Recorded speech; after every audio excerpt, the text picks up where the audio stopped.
सभापति जी, मैं यहाँ पर डिमांड फॉर ग्रांट्स 2024-25 जो लोकसभा में चर्चा में आया और जो 2 अगस्त को यहाँ डिमांड फॉर ग्रांट्स की जो चर्चा हुई उसमें हमारे लोकसभा के वरिष्ठ साथियों ने बहुत विषयों पर प्रकाश डाला और चर्चा में भाग लिया। और चर्चा में 2 तरीके के सुझाव आए। कुछ सुझाव तो जनरल नेचर के थे, जो साधारणतः सुझाव के दृष्टि से स्वास्थ्य विभाग को इंगित करने के लिए हमारे सदस्यों ने दिए थे, और कुछ सुझाव स्पेसिफिक रूप में इंगित करके हमारे साथियों ने रखा है। लगभग 57 लोकसभा के सदस्यों ने, सांसदों ने इस चर्चा में भाग लिया है। सबसे पहले तो मैं सभी सदस्यों को धन्यवाद देना चाहता हूं कि उनके महत्वपूर्ण सुझाव और उन्होंने जो महत्वपूर्ण सुझाव दिए हैं उस पर विभाग को भी गौर करने का उन्होंने मौका दिया है। मैं उनके सुझावों के लिए, उनके सजेशंस के लिए, उनके महत्वपूर्ण वैल्यूएबल सजेशंस के लिए उनको धन्यवाद देना चाहता हूं। कुछ जो मैंने सभी सुझावों को कुछ भागों में बांटा है, उसमें से बहुत सारे सदस्यों का सुझाव 2 विषयों पर था। एक तो हेल्थ का बजट बढ़ाया जाए और दूसरा आउट ऑफ पॉकेट एक्सपेंडिचर कम किया जाए। मैं इस सुझाव का जहां स्वागत करता हूं, वहीं मैं यह भी बताना चाहता हूं कि प्रधानमंत्री मोदी जी के नेतृत्व में चलने वाली सरकार ने, जो एक प्रोएक्टिव सरकार है, प्रो रिस्पॉन्सिव सरकार है, और इसीलिए 2014 से ही सभी विभागों की तरह स्वास्थ्य विभाग ने भी प्रोएक्टिव होकर के इस पर पूरी दृष्टि डाल करके बजट एलोकेशंस के बारे में चिंता की और चर्चा की है। मैं यहां अगर आपको बताना चाहूंगा कि बजट को हम लोगों ने किस तरीके से देखा, तो 2013-14 में बजट 33,278 करोड़ रुपए थे। आज वही बजट 90,958 करोड़ रुपए हो गया है। यानी हेल्थ को क्या प्रायोरिटी दी गई है, और ये एलोकेशन लगभग 164%, 164% का इजाफा इंक्रीज हुआ है। यह अपने आप में बताता है कि हमने प्रायोरिटाइज करने में हेल्थ को कितना महत्वपूर्ण स्थान दिया है। उसी तरीके से जो 15th फाइनेंस कमीशन की रिपोर्ट आई है, उसमें भी लोकल गवर्नमेंट्स के तरफ से खर्च करने के लिए 70,051 करोड़ अलग से एलोकेट किए गए हैं, ताकि लोकल गवर्नमेंट्स भी अपने तरीके से हेल्थ के सेक्टर के इंफ्रास्ट्रक्चर में अपना योगदान कर सके। मैं इस सदन को यह भी बताना चाहता हूं कि नेशनल हेल्थ मिशन, वो टोटल बजट का लगभग, जो नेशनल हेल्थ मिशन स्टेट्स को इस बात के लिए ताकत देता है कि वह अपने इंफ्रास्ट्रक्चर को मजबूत करें, लॉजिस्टिक्स को मजबूत करें, उस सारे को करने के लिए टोटल हेल्थ बजट का 55% एनएचएम के माध्यम से खर्च होता है। इसको भी हमको ध्यान में रख करके, हमको जब हम बजट एलोकेशन की बात करते हैं तो हमें ध्यान में रखना चाहिए।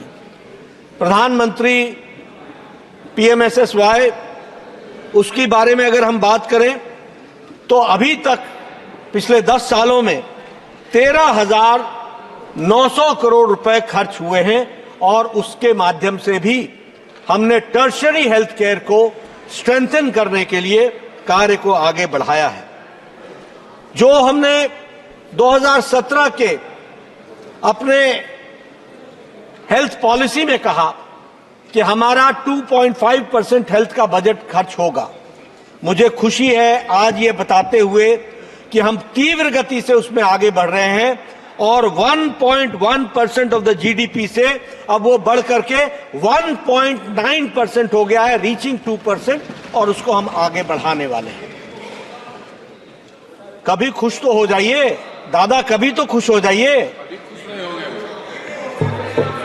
मैं यहां पर आउट ऑफ पॉकेट एक्सपेंडिचर, इसके बारे में भी बहुत से इंटरवेंशंस किए गए, जिसके तहत Ayushman Bharat, free drugs and diagnostic facilities, free screening, इन सब पर बल दे करके आउट ऑफ पॉकेट एक्सपेंडिचर को हम लोगों ने 62% से रिड्यूस करके 47.1% पहुंचाया है और आउट ऑफ पॉकेट एक्सपेंडिचर आज वो कम हो रहा है। मैं ये आंकड़े देने पर ये नहीं कह रहा हूं कि हम रुक गए हैं। This is ongoing process with the same amount of priority. हमारी प्रायोरिटी में भी कोई कमी नहीं आने वाली है और हम उसको उसी गति से प्रधानमंत्री मोदी जी के नेतृत्व में और आउट ऑफ पॉकेट एक्सपेंडिचर को कम करने के लिए कटिबद्ध हैं। इस बात को भी हमको ध्यान में रखना चाहिए। मैं यहां नेशनल हेल्थ पॉलिसी के जो 4 मिशन मोड के प्रोजेक्ट्स हैं उस पर भी आपका ध्यान आकृष्ट करना चाहता हूं। 4 हैं। सबसे पहला है प्रधानमंत्री जन आरोग्य योजना, पीएम जय। ये जो जन आरोग्य योजना है, आयुष्मान भारत, इस योजना के तहत हम सब लोग जानते हैं कि 12 करोड़ परिवार यानी 55 करोड़ से ज्यादा लोग, यानी भारत की 40% की आबादी, और ये कौन है लोग? वो गरीब लोग जो बिल्कुल ही marginal section of the society है। और इसमें यह भी बताया गया है कि बाय प्रोफेशन से भी जोड़े गए हैं और जो कास्ट सेंसस नहीं, जो हमारा सोशियो इकोनॉमिक सेंसस है, उसके तहत हम लोगों ने इनको जोड़ने का प्रयास किया। और मैं कई बार बोलता हूं, रिक्शा वाला, ठेला वाला, रेडी वाला, फेडी वाला, बस का ड्राइवर, क्लीनर, ट्रक का ड्राइवर, लिफ्ट मैन, होटल में काम करने वाला वेटर, ऐसे गरीब लोग, 12 करोड़ परिवार, ऐसे लोगों को 5 लाख रुपए का एनुअल हेल्थ कवरेज देने का कार्यक्रम आयुष्मान भारत के तहत दिया गया है। और उसी तरीके से आयुष्मान आरोग्य मंदिर, इसको भी स्थापित करने का काम किया गया है और इसकी संख्या कितनी है? 1,73,000, 1,73,000 हमारे आयुष्मान आरोग्य मंदिर, इसको भी हम लोगों ने खड़ा करने का काम किया है। और इसके साथ साथ आयुष्मान भारत डिजिटल मिशन और आयुष्मान भारत डिजिटल मिशन के तहत हम लोगों ने, जिसे हम ABDM कहते हैं, उसमें हम लोगों ने 4 रजिस्ट्रीज को, आप ध्यान में लीजिएगा कि यह हेल्थ सेक्टर के लिए एक, जिसको हम कह सकते हैं कि एक बहुत ही रिवोल्यूशनरी चेंज है, जिसको हमको ध्यान में रखना चाहिए। जब हम आयुष्मान भारत डिजिटल मिशन कहते हैं तो उसकी 4 रजिस्ट्रीज हैं, यानी एक ही प्लेटफॉर्म में हमको आयुष्मान भारत हेल्थ अकाउंट मिलेगा। यानी हर पेशेंट का, हर व्यक्ति का, उसका अकाउंट, उसका मेडिकल हिस्ट्री, उसके मेडिकल और उसकी पूरी की पूरी सीक्रेसी, उसकी पूरी की पूरी confidentiality, that is also maintained, और वह एक ही प्लेटफॉर्म पर मिलेगा। उसी तरीके से हेल्थ केयर के जितने भी प्रोफेशनल्स हैं वह भी एक ही प्लेटफॉर्म पर रजिस्ट्री में मिलेंगे। और उसी तरीके से हेल्थ ड्रग्स के भी, यानी जितने भी केमिस्ट की फैसिलिटीज हैं वह भी एक ही फैसिलिटी के तहत मिलेंगे। और हमारे जो हेल्थ के फैसिलिटीज हैं, यानी हमारे इंस्टीट्यूशंस हैं, वह भी एक ही फैसिलिटी में मिलेंगे। यानी ABDM के 4 रजिस्ट्रीज होंगे और उसके 3 गेटवेज होंगे। मैंने पहले भी एक प्रश्न में बताया था। एक होगा नेशनल क्लेम एक्सचेंज NCX, दूसरा यूनिफाइड हेल्थ इंटरफेस, और तीसरा जो है वो कंपनसेशन देने के लिए, उसके लिए कंसेंट मैनेजर, ये 3 गेटवेज के तहत इस कार्यक्रम को आगे बढ़ाया जाएगा। मैं यहां यह भी बताना चाहता हूं सभापति महोदय जी और आपके माध्यम से कि हमारा पीएम भीम, प्रधानमंत्री आयुष्मान भीम योजना, भारत हेल्थ इंफ्रास्ट्रक्चर मिशन, इसके तहत भी हमारे लॉजिस्टिक्स हेल्थ के इंफ्रास्ट्रक्चर को बहुत तीव्र गति दी जा रही है और उसको ताकत देने का काम हेल्थ सेक्टर में किया जा रहा है, ये भी मैं बताना चाहता हूं। जो दूसरे इनिशिएटिव्स हैं, उन इनिशिएटिव्स की बात करें तो एनएचएम में हम सभी प्रदेशों को टेक्निकल और फाइनेंशियल सपोर्ट हम देते हैं और वो टेक्निकल और फाइनेंशियल सपोर्ट के माध्यम से जो हमारे सब सेंटर्स हैं, जो हमारे आयुष्मान आरोग्य मंदिर हैं, जो हमारे पीएचसीज हैं, जो हमारे सीएचसीज हैं, जो हमारे डिस्ट्रिक्ट हॉस्पिटल्स हैं, इन सबको फाइनेंशियल और टेक्निकल सपोर्ट देने का काम हम ये नेशनल हेल्थ पॉलिसी के तहत, एनएचएम के तहत हम कर रहे हैं, यह भी मैं बताना चाहता हूं।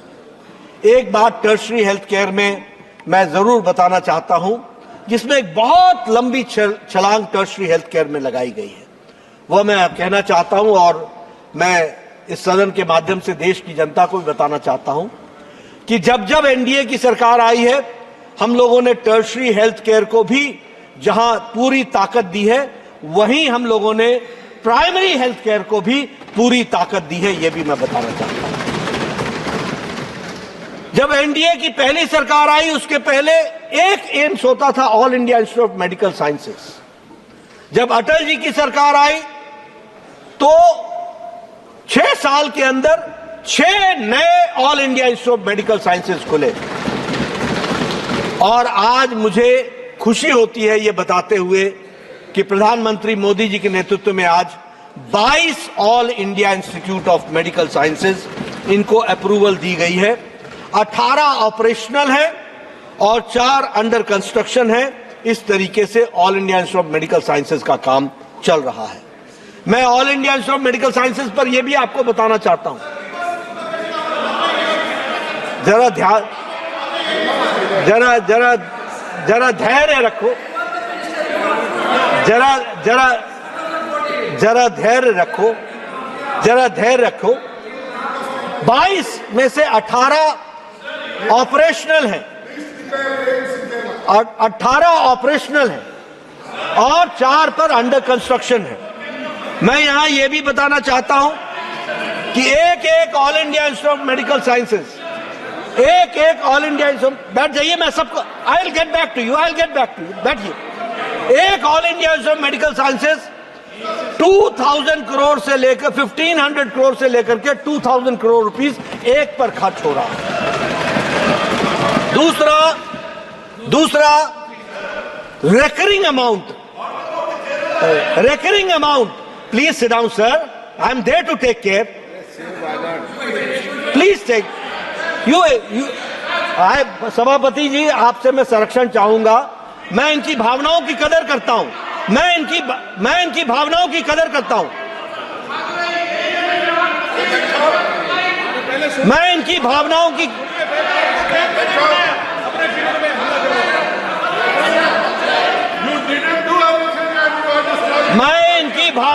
कदर करता हूं, मैं इनकी भावनाओं की कदर करता हूं।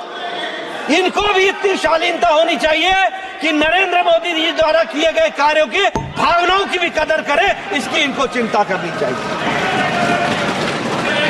अब मैं अपग्रेडेशन ऑफ मेडिकल कॉलेजेस की बात करना चाहता हूं। मैं जब अपग्रेडेशन ऑफ मेडिकल कॉलेजेस की बात करता हूं तो 157 मेडिकल कॉलेजेस आउट। मंत्री जी एक मिनट, माननीय सदस्य, एक मिनट नो। माननीय सदस्यगण, इस विषय पर डिबेट पर सभी माननीय सदस्यों को पर्याप्त समय भी दिया था और जो माननीय सदस्य नहीं बोल पाए उनको भी पर्याप्त समय दिया। अब हम सदन में गरिमा रखें, जब आपने कोई मुद्दे उठाएं, माननीय मंत्री जी उन मुद्दों का जवाब देंगे। लास्ट में बाद में देखेंगे। बीच में नहीं, माननीय मंत्री जी।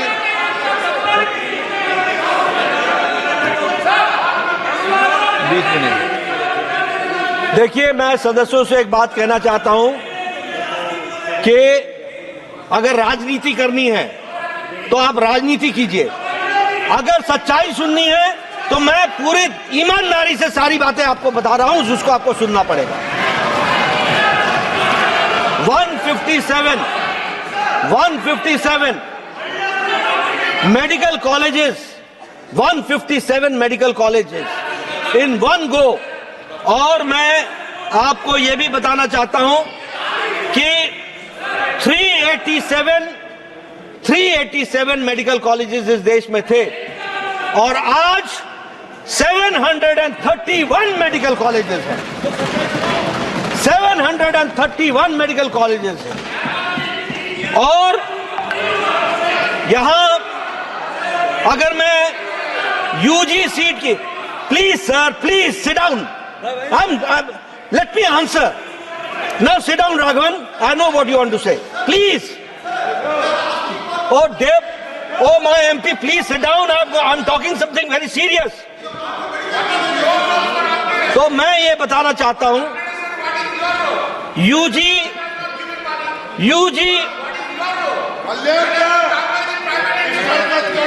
he does not understand.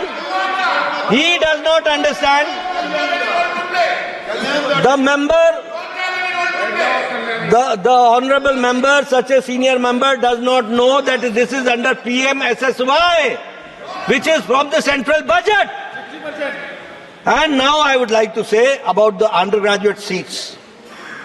When I talk about undergraduate seats, the seats have increased from 51,348 to 1,12,112 seats. And this is in PG, and the increase is 118%. 118%. And I would like to inform the honorable member, when I am talking about these medical colleges opened by the government. I am talking about the government medical colleges. I am talking about 157 new medical colleges which we have opened. From 387, now it is 731, that we have to understand. And when I talk about the PG seats, it is from 133%, which is 31,185 seats, to from 72,627 seats.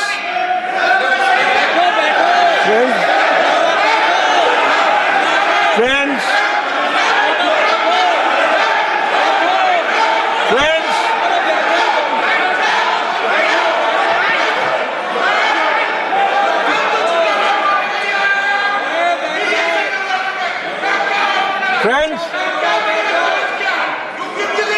and the strengthening of the health infrastructure, the strengthening of the health infrastructure. अब उसमें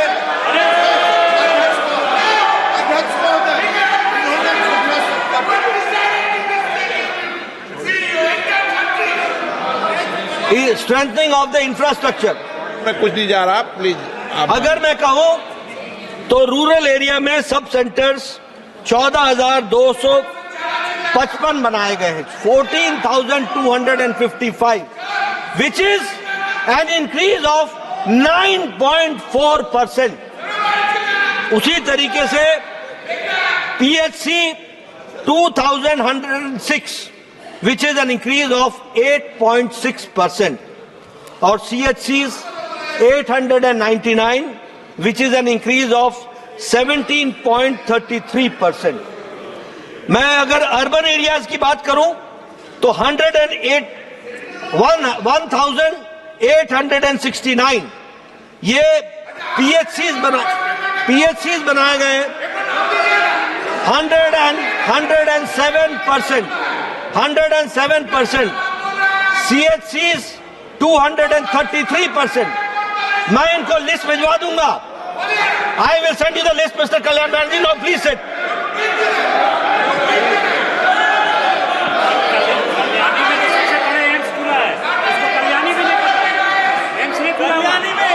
अध्यक्ष महोदय, अध्यक्ष महोदय, माननीय सदस्य, माननीय मंत्री जी जवाब दे रहे हैं, आप कुछ नहीं बोले बीच में। ये डिबेट होनी है या ये डिबेट हो रही है या मुझे बोलने का मौका दिया जाएगा? मुझे बोलने का मौका दिया जाएगा? ये डिबेट है।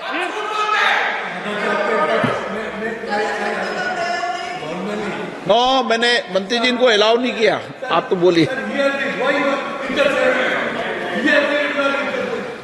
मैं जब अलाउ करूं जब होगा ना। मैं माननीय मंत्री जी,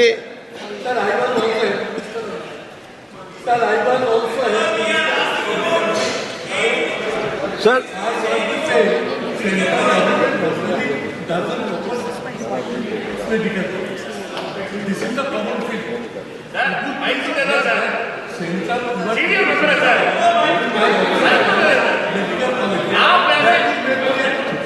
ठीक, किसी भी माननीय सदस्य, मैं माननीय, एक मिनट मान, जब माननीय मंत्री जी जवाब दे रहे हैं, जब तक मैं किसी माननीय सदस्य को अलाउ नहीं करूं, और जनरल परंपरा रही है कि माननीय सदस्य जब अपनी बात कह रहे हो तो माननीय सदस्य बीच में सप्लीमेंट्री प्रश्न नहीं पूछे। माननीय मंत्री जी, मिनिस्टर तैयार हो सकते हैं, स्पीकर तैयार नहीं है। माननीय मंत्री,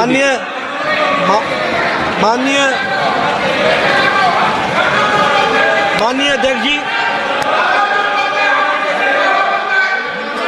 ये अगर मैं बताऊं,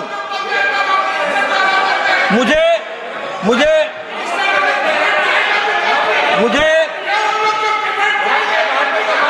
सदस्य को ये बताना है कि प्रधानमंत्री पीएमएसएसवाई में स्वास्थ्य के योजना में जो मेडिकल कॉलेजेस खोले गए हैं वो केंद्र के नोटिफिकेशन से खोले गए हैं और केंद्र ने खोले हैं और सेंट्रल कैबिनेट ने उसको अप्रूवल दिया है।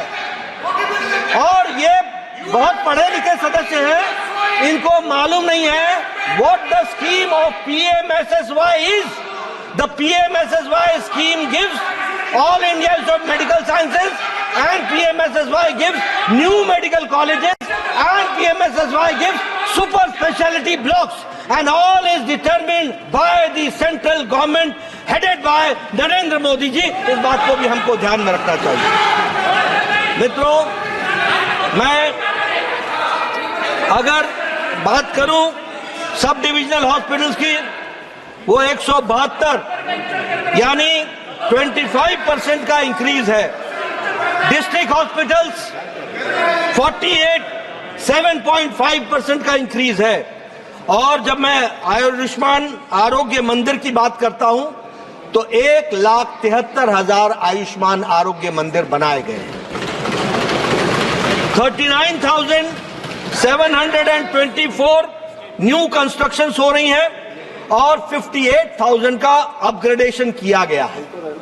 इंफ्रास्ट्रक्चर की स्ट्रेंथनिंग के लिए इस दृष्टि से, और इसमें मैं एक बात और कहना चाहूंगा कि 2022-23 में 5,435.83 करोड़ खर्च हुआ और इस साल 6,263 करोड़ रुपीस 23-24 में खर्च हुआ। 88% जैसा मैंने कहा कि मेडिकल के कॉलेजेस के सीट्स इंक्रीज हुआ, यह भी हम सबके ध्यान में है। कुछ लोगों ने यह प्रश्न उठाया कि जो हार्ड एरियाज हैं, डिफिकल्ट एरियाज हैं, वहां पर डॉक्टर्स की जरूरतों को अगले क्या किया जा सकता है। सरकार ने इसका भी इनिशिएटिव लिया है। हालांकि हमने स्टेट गवर्नमेंट्स को कहा है कि आप उसमें ऐड कर सकते हैं, you can add what ever you want, लेकिन हम लोगों ने अपनी तरफ से हार्ड एरिया अलाउंस के लिए डॉक्टर्स को, ताकि वो हार्ड एरिया में जाएं, उसकी व्यवस्था करने के लिए, और उसको हमने स्टेट को नेगोशिएबल कहने के लिए कहा है। आप नेगोशिएट करो, जिसका हमने नाम रखा है यू कोट वी पे। आप अपनी सैलरी कोट करो, हम पे करेंगे, लेकिन डॉक्टर वहां पहुंचे। ये है हमारा कमिटमेंट जो हम आपको बताना चाहते हैं। उसी तरीके से नॉन मॉनिटरी प्रेफरेंशियल एडमिशन में जो हम दे रहे हैं, वो अगर हार्ड एरिया सर्व करके आता है, ट्राइबल एरिया सर्व करके आता है, तो उसको पोस्ट ग्रेजुएट की सीट में हम प्रेफरेंशियल ट्रीटमेंट देते हैं और उसकी सीट्स को हम रिजर्व करते हैं। इस तरीके से हमने इस काम को आगे बढ़ाया है। एक काम प्रधानमंत्री भी बैठ जाइए ना, बात आप लोग सारा दिन बोलते रहे, नहीं no I am not going to you, आप सारा दिन बोलते रहे, ये अच्छा सभापति महोदय, अच्छी डिबेट है। मैं डायग्नोस्टिक सेंटर्स, यहां चर्चा हुई डायग्नोस्टिक सेंटर्स की दृष्टि से हम आपको बताना चाहते हैं कि हमारे यहां free drugs and diagnostic facilities को भी लाने का प्रयास हुआ है और ये एनएचएम के तहत हुआ है और इसमें 14 टेस्ट सब हेल्थ सेंटर में फ्री है, 63 टेस्ट पीएचसी में फ्री है, 97 सीएचसी में फ्री है, 111 सब डिवीजन हॉस्पिटल में फ्री हैं और 134 टेस्ट डिस्ट्रिक्ट हॉस्पिटल्स में फ्री हैं। यह भी हमको ध्यान में है। मैं आपको आपके माध्यम से सभा को और हमारे सभी सदस्यों को बताना चाहता हूं कि मेडिकल मोबाइल यूनिट के दृष्टि से प्लेन्स में पर डिस्ट्रिक्ट 2 मेडिकल मोबाइल यूनिट दी गई है और ट्राइबल एरिया में 4 दी गई हैं और जो पर्टिकुलरली वल्नरेबल ट्राइबल एरियाज हैं वहां पर डिस्ट्रिक्ट 10 मेडिकल मोबाइल यूनिट्स को देने का काम हुआ है और इस तरीके से उसको हम लोगों ने बढ़ाने का काम किया है। मैं इस पर एक बात और बताना चाहता हूं कि जब मैं एसेंशियल मेडिसिन की बात करता हूं तो सब हेल्थ सेंटर में 106 मेडिसिन फ्री हैं, पीएचसी में 172 मेडिसिन फ्री हैं, सीएचसी में 300 मेडिसिन फ्री हैं, सब डिविजनल हॉस्पिटल्स में 318 मेडिसिन फ्री हैं और डिस्ट्रिक्ट हॉस्पिटल्स में 381 मेडिसिन फ्री हैं। इस तरीके से हम लोगों ने जोड़ने का प्रयास किया है। मैं इसमें आपको यह भी बताना चाहता हूं कि जैसा सुपर स्पेशलिटी ब्लॉक्स के दृष्टि से हम लोगों ने चिन्हित किए और बड़ी संख्या में सुपर स्पेशलिटी ब्लॉक्स को भी खोला गया है, जिसमें हम लोगों ने प्रयास किया है कि ताकि हम उनको फैसिलिटी दे सके। और मैं इसके साथ साथ कुछ प्रश्न आए थे कि आगे कहां खोला जाएगा, कहां नहीं खोला जाएगा। मैं आपको बता दूं, it is all India Institute of Medical sciences जो हमारा प्रोग्राम है, it is an on going process. हम एक तरफ खोल भी रहे हैं, उनको कंसोलिडेट भी कर रहे हैं, उनको स्ट्रेंथन भी कर रहे हैं और समय के साथ साथ और आगे उसको आगे बढ़ाने का काम कर रहे हैं। उसी तरीके से मैं यहां पर यह भी बताना चाहता हूं कि हमारे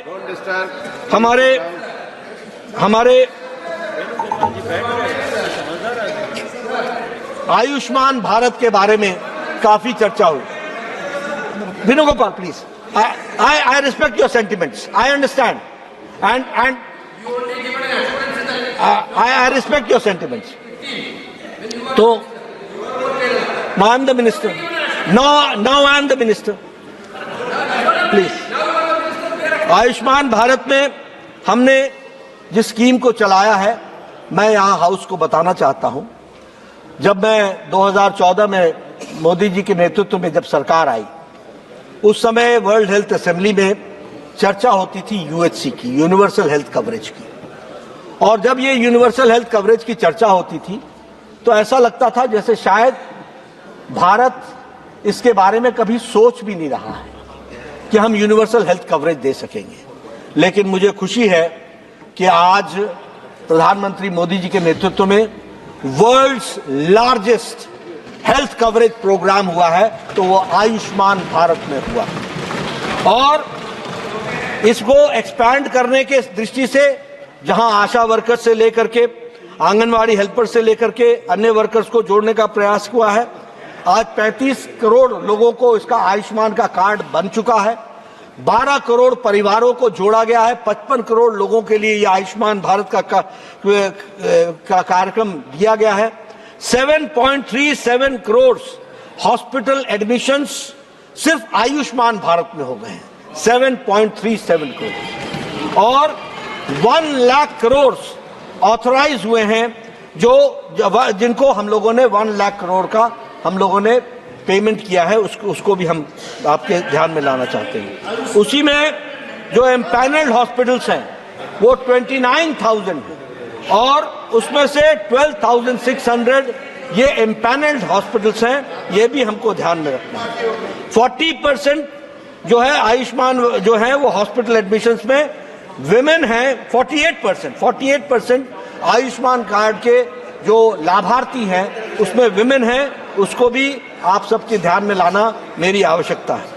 मैं एक बात और बताना चाहता हूं कि this Ayushman Bharat programme is transportable.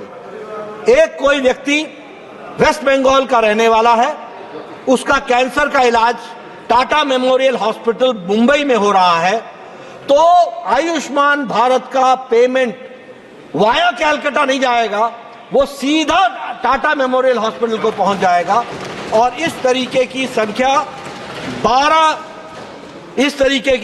12.13 lakh hospital में एडमिशन्स हुए हैं, जिसको हम लोगों ने देने का प्रयास किया है। मैं इसमें एक प्रश्न आया कि आप अफोर्डेबल कैंसर ट्रीटमेंट में आप स्क्रीनिंग के लिए क्या कर रहे हैं। कैंसर पर बहुत बड़ी चिंता व्यक्त की गई। इसमें कोई दो राय नहीं है कि कैंसर के पेशेंट्स की संख्या बढ़ रही है। इसमें भी कोई दो राय नहीं है कि बहुत से कारण हैं कैंसर के बढ़ने के, और उन कैंसर के बढ़ने में सरकार एक योगदान कर रही है कि उसको रोकने के लिए, वो ये है कि हम अर्ली स्क्रीनिंग कर रहे हैं। बहुत लोगों को कैंसर के बारे में बहुत देर से पता चलता है, इसलिए उस बात का प्रयास हो रहा है। और इसीलिए जो हम लोगों ने कैंसर ट्रीटमेंट के लिए रखा है एनसीडी क्लिनिक्स डिस्ट्रिक्ट लेवल पर और सीएचसी लेवल पर, और diagnosis services at early detection 753 districts में एनसीडी क्लिनिक्स हम लोगों ने स्थापित कर दी है। 356 डिस्ट्रिक्ट्स में डे केयर सेंटर चल रहा है। 6,238 कम्युनिटी हेल्थ सेंटर्स में नॉन कम्युनिकेबल डिजीजेस का सेंटर चल रहा है, और हमारा एनसीडी का पोर्टल 2018 में स्क्रीनिंग और उसके मैनेजमेंट के लिए खड़ा कर दिया गया है। आपको मैं बताना चाहूंगा कि जब से ये हमारा प्रोग्राम कैंसर कंट्रोल प्रोग्राम चल रहा है, ये एनसीडी की क्लिनिक्स शुरू हुई हैं, तब से ओरल कैंसर लगभग 20 करोड़ डिटेक्ट किए गए हैं। 9.6 फीमेल्स का ब्रेस्ट कैंसर की स्क्रीनिंग हुई है, डिटेक्ट नहीं स्क्रीनिंग हुई है, और 4.8 सर्वाइकल कैंसर की स्क्रीनिंग हुई है। इसी तरीके से कैंसर की दवाओं पर भी कंट्रोल रखा गया है, और नेशनल फार्मास्यूटिकल्स प्राइसिंग अथॉरिटी के तहत एनपीपीए के तहत 131 anti cancer drugs national list of essential medicine में डाल दिया गया है, और उनकी दवाओं की जो national list of essential medicine में डालने के कारण उनकी सारी की सारी मेडिसिन की दाम को सरकार कंट्रोल कर रही है और उनको चीप रेट पे देने का प्रयास हो रहा है। उसी तरीके से 30% cap trade 42 non scheduled anti cancer medicine को ट्रेड मार्जिन रैशनलाइजेशन में लाया गया है। बहुत से ऐसी कैंसर की ड्रग्स हैं जो एनलेम में नहीं आती हैं, एसेंशियल मेडिसिन में नहीं आती हैं, फॉर्मुलेशंस बदल जाते हैं और बदलने के कारण वो नॉन शेड्यूल्ड ड्रग्स में आ जाती हैं। ऐसे भी 42 ड्रग्स को हम लोगों ने उस पर भी कंट्रोल किया है। और उसी तरीके से 526 ब्रांड्स पर भी 50% से ज्यादा हमने उसके मार्जिन को कम किया है और उसको कंट्रोल में लाया है। और इसके साथ साथ राष्ट्रीय आरोग्य निधि के तहत 15 लाख रुपए का और हेल्थ मिनिस्टर्स कैंसर पेशेंट के तहत 15 लाख रुपए का फायदा देने का प्रयास हुआ है। मैं यहाँ ये भी बताना चाहता हूँ कि प्रधानमंत्री मोदी जी के नेतृत्व में दवाइयों को कम करने के लिए, cancer in particular and medicine in general, उसको कम करने के लिए और सही दवाई मिल सके, इफेक्टिव दवाई मिल सके, सस्ती मिल सके, अफोर्डेबल मिल सके, इसके लिए जन औषधि परियोजना को भी प्रारंभ किया गया है और 13,000 आउटलेट्स खोले गए हैं। और प्रधानमंत्री मोदी जी ने इस बात को कहा है कि आने वाले 5 साल में 25,000 जन औषधि केंद्र खोले जाएंगे ताकि गरीब लोगों को दवाई मिल सके और उनको दवाइयों का उपयोग हो सके और गरीब लोग उसका उपयोग कर सके। और ये जो रिडक्शन है, मैं सभापति जी आपके माध्यम से हाउस को बताना चाहता हूं कि आम आदमी को कितना फायदा हो रहा है। मैंने एक प्रश्न के उत्तर में 2 दिन पहले बताया है, लेकिन it is 50% to 80% reduction in medicine. इस बात को भी हम सबको समझना चाहिए। उसी तरीके से लगभग 210 आउटलेट्स हैं affordable medicine and reliable implant treatment Amrit के तहत, और उसके तहत भी हम लोगों ने लोगों को फायदा पहुंचाने का प्रयास किया है। एक प्रश्न आया कि ट्रॉमा यूनिट्स को बढ़ाया जाए। मैं यहां स्पष्ट कहना चाहता हूं कि ट्रॉमा यूनिट का भी कार्यक्रम जब प्रधानमंत्री मोदी जी ने 2014 से उसको प्रारंभ किया और उसको प्रायोरिटाइज किया, और लगभग 196 ट्रॉमा केयर फैसिलिटीज और 47 बर्न इंजुरीज दिए गए हैं। लेकिन मैं यहां एक बात आपसे शेयर करना चाहता हूं ट्रॉमा यूनिट्स के बारे में। हम लोगों ने ट्रॉमा यूनिट्स बना तो दिए, लेकिन ट्रॉमा यूनिट्स आइसोलेशन में नहीं चलते हैं। ट्रॉमा यूनिट्स में एक्सीडेंट के, क्योंकि ये बनाए नेशनल हाईवे के बगल में। अब नेशनल हाईवे के बगल में यूनिट तो बन गया, लेकिन जब तक वो फुल फ्लेजेड हॉस्पिटल ना हो तो ट्रॉमा यूनिट अपने आप में काम करने में कारगर नहीं होता है। इसलिए हम लोग इसको रिविजिट भी करेंगे और रिविजिट करके कैसे इसको और इफेक्टिव बनाया जा सकता है उसके बारे में विचार किया जाएगा। लेकिन मैं बताना चाहता हूं सदस्यों को कि हम सिर्फ घोषणाएं नहीं करते, उसकी इफेक्टिव प्लानिंग हो, लास्ट माइल डिलीवरी हो, और लास्ट माइल डिलीवरी के बॉटलनेक्स क्या हैं उनको हम कैसे दूर कर सकते हैं उस बात को भी ध्यान में रखा जाता है। जहां तक एक बात आई कि पीएम भीम में आयुष्मान भीम में बजट का रिडक्शन हुआ है, मैं आपसे एक बात कहना चाहता हूं। मैं आपसे इसमें एक बात कहना चाहता हूं और वो आपको बड़े स्पष्ट शब्दों में, कि पिछले बार 18,805 करोड़ रुपए बुक हुए थे और हम लोगों ने जो बीई था उससे एक्सपेंडिचर 43% कम हुआ है। 43%। हम पैसा देते हैं, खर्च नहीं होता। इस बार भी 4,200 करोड़ रुपीस हमने दिया है बीई में। आप खर्च कीजिए, जो चाहिए होगा on the floor of the house हम बता रहे हैं, ये प्रधानमंत्री मोदी जी की सरकार है, जितना चाहिए होगा, जो चाहिए होगा दिया जाएगा। खर्च करने वाले तो बनो। जब खर्च नहीं होता है तो अब जैसे मैंने कहा कि 1,806 करोड़ रुपए खर्च हुए अगेंस्ट 4,200 करोड़ रुपए दिए हुए थे। 4,200 crore rupees was given and 1,800 crore rupees has only been spent by the states. तो ये इसको भी हमको ध्यान में रखना चाहिए। और इस बार भी 3,200 करोड़ रुपीस रखा गया है। आपकी जरूरत पड़ेगी, जिस दिन ये खर्च करके आ जाओगे आपको दोबारा दे दिया जाएगा। इस बात को मैं आपको बताना चाहता हूं। मैं यहां ये भी बताना चाहता हूं कि सिकल सेल के लिए, सिकल सेल को प्रधानमंत्री जी ने इसके निवारण के लिए, इसके इलाज के लिए टॉप मोस्ट प्रायोरिटी दी है। और इसके लिए प्रधानमंत्री जी ने 1 अगस्त 2023 को इसके लिए कार्यक्रम, जो उसको national sickle cell anaemia elimination mission कहते हैं, एक मिशन मोड में इस कार्यक्रम को शुरू किया गया है। और इस मिशन मोड में अफोर्डेबल और एक्सेसिबल क्वालिटी केयर, इसका ध्यान रखा गया है।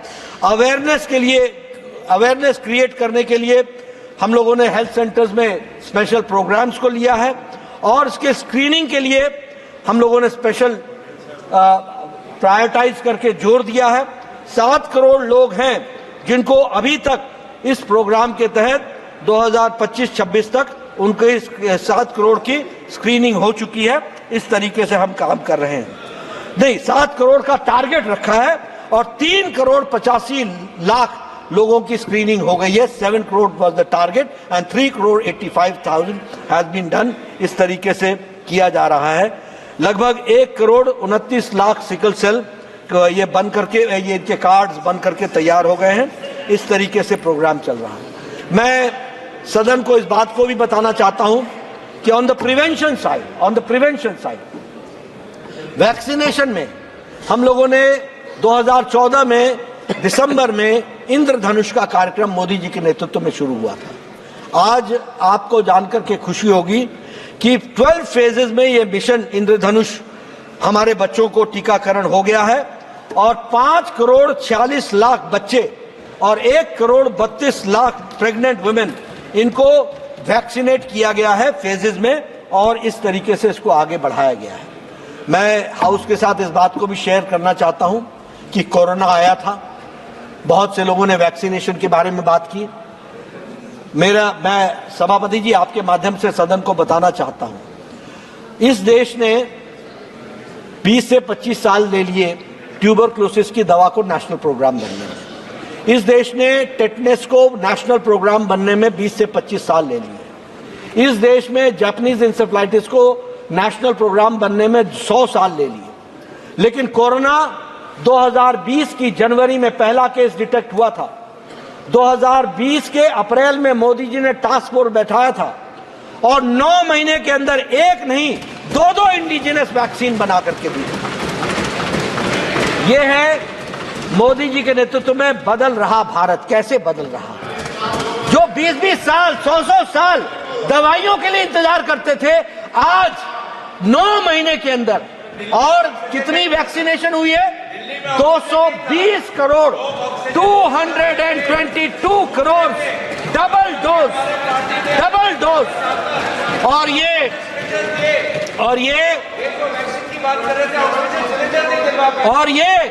और ये vaccination, this is the world's largest and the world's fastest vaccination programme in the world. इस बात को भी हमको समझना चाहिए, कुछ अप्रिशिएट करना चाहिए। Is the world's largest and और अब मैं आपको बता दूं, कोई पाश्चात्य देश 70% से ज्यादा का वैक्सीनेशन नहीं करा पाया है। ये भारत ही है जिसने वैक्सीनेशन टोटल तरीके से करने का प्रयास किया है, उसको आगे बढ़ाया है। इसलिए मित्रों, ले लेंगे सुझाव, चेंबर में आ जाना। मैं एलिमिनेशन की बात करूं तो आज एलिमिनेशन के प्रोग्राम के तहत अगर हम बात करें तो मलेरिया, पोलियो हम इराडिकेट कर चुके हैं और उसमें हम पोलियो सर्टिफाइड हो चुके हैं। मैटरनल और न्यूनेटल टेटनस में हम एलिमिनेट कर चुके हैं। कालाजार हमने पर 10,000 पॉपुलेशन में लेस देन 1 हम पहुंच चुके हैं और उसी तरीके से 89% जो था उसको हम लोगों ने रिड्यूस कर दिया है। MMR हम लोगों ने उसको रिड्यूस किया है और अगर मैं उसके आंकड़े रखना चाहूं तो 130 पर लाइव बर्थ था, that has been reduced to 97 lakh live births. और उसी तरीके से decline in 83% has been achieved in maternal mortality rate. और अगर मैं इंस्टीट्यूशनल डिलीवरीज की बात करूं तो 7.8% से 88.9% 6% पहुंच गया है। इन्फेंट मोर्टेलिटी रेट जो है वह 37 पर 1000 लाइव बर्थ्स में से 28 पर 1000 लाइव बर्थ्स पहुंच गया है। अंडर मोर्टेलिटी रेट जो है, अंडर 5 मोर्टेलिटी रेट जो है वो 43 से रिड्यूस होकर के 32 पहुंच चुका है। और उसी तरीके से अगर हम देखें तो हमारा TFR टोटल फर्टिलिटी रेट वो 2.3 से रिड्यूस होकर के 2.0 यानी 2% तक पहुंच गया है। इस तरीके से हमने अपने जो पैरामीटर्स हैं उसको रिड्यूस करने का और हेल्दी एनवायरनमेंट, हेल्थ के दृष्टि से उनको आगे बढ़ाने का प्रयास किया है। मैं सभापति जी आपके माध्यम से इस हेल्थ के डिबेट पर जब मैं चर्चा कर रहा हूं तो मैं एक ही बात कहना चाहूंगा कि प्रधानमंत्री मोदी जी की सरकार है जिसने पूरी ईमानदारी, पूरी ताकत के साथ प्रोएक्टिव होकर के, प्रो रिस्पॉन्सिव होकर के हेल्थ के सेक्टर में एक लंबी छलांग लगाई है। और दुनिया ने इस बात को माना है कि India has prove to be an example. Bharat example बन करके खड़ा हुआ है और इसीलिए आज दुनिया के सारे लोग भारत के आयुष्मान भारत के मॉडल को स्टडी करने के लिए हर तरीके से प्रयास कर रहे हैं, उसको अंडरस्टैंड कर रहे हैं। मैं यहां ये भी कहना चाहूंगा कि हमारी रिसर्च की इंस्टीट्यूट और हमारे रिसर्च के इंस्टीट्यूट के साथ साथ जो हमारे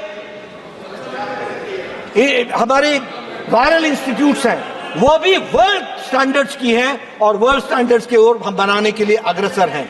मैं एक बात और बताना चाहता हूं कि मोदी जी के नेतृत्व में, भारत के यशस्वी प्रधानमंत्री के नेतृत्व में हेल्थ ने जहां एक लंबी छलांग लगाई है, उसी तरीके से सबका साथ, सबका विकास, सबका विश्वास, सबका प्रयास के तहत सबका स्वास्थ्य आगे ठीक रहे, इस बात का प्रयास किया है। मैं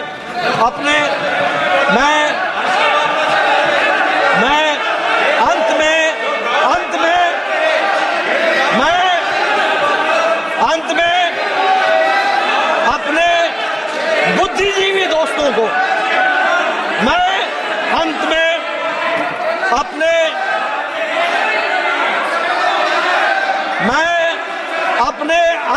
बुद्धिजीवी दोस्तों को यह सलाह देना चाहता हूं कि बुद्धि वहीं प्रदर्शित करे जहां आवश्यकता होती है और जब आवश्यकता होती है।